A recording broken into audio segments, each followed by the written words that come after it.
Moshe Dayan, Yitzhak Rabin, Uzi Narkis, autant de noms associés à la victoire militaire israélienne en 67. Mais si je vous disais que le roi du Maroc, Hassan II, avait aussi contribué à la victoire éclair de l'État hébreu. Info, Intox, Joanna Binder, bonsoir. Bonsoir. Alors, est-ce que Israël a effectivement gagné cette guerre de 67 grâce à l'aide du Maroc? Eh bien, sans le Maroc, Israël n'aurait peut-être pas gagné la guerre des 6 jours. Alors, tout commence en 1965, on est 2 ans avant que débute la guerre des 6 jours. Les grands leaders du monde arabe se retrouvent à Casablanca. C'est le 3e grand sommet de la Ligue arabe. Alors, vous vous en doutez, le Mossad ne fait pas partie de la liste officielle des invités, mais il est là et il va recueillir des informations cruciales. Il y a un protagoniste, c'est Nasser, le président égyptien, le leader de la coalition arabe. Alors dans quel état d'esprit est-il à la veille de cette conférence? Il déclare à Assouan en février: l'année 1965 est la plus dangereuse des années de la lutte arabe.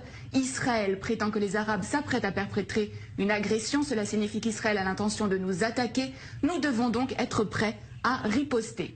En septembre, donc quelques mois après, a lieu ce sommet de la plus haute importance. À l'ordre du jour, l'état des forces armées des pays de la Ligue arabe, avec cette question: sont-ils prêts à faire la guerre contre Israël? L'autre homme clé de cette histoire, c'est Hassan II, le roi du Maroc. Il va permettre aux renseignements israéliens de connaître ses ennemis.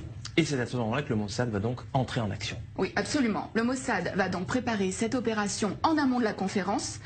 Plusieurs jours avant, une équipe du Shin Bet et du Mossad, il s'appelle à Tsiporim, donc les oiseaux, vont occuper le dernier étage du très luxueux hôtel à Casablanca où sont attendus les dirigeants arabes et où va aussi avoir lieu la conférence. Mais la veille de ce sommet, Hassan II est pris de panique et il somme les agents israéliens de quitter l'hôtel. Mais au terme de cette conférence, il va livrer aux agents israéliens l'enregistrement complet de cette conférence. Hassan II a tout enregistré en secret. Il n'a pas confiance dans les invités de la Ligue arabe. C'est à peine croyable. Mais qu'est-ce que les Israéliens vont bien pouvoir découvrir sur ces cassettes? Alors, les enregistrements vont révéler qu'il est question de créer un commandement arabe unifié pour mener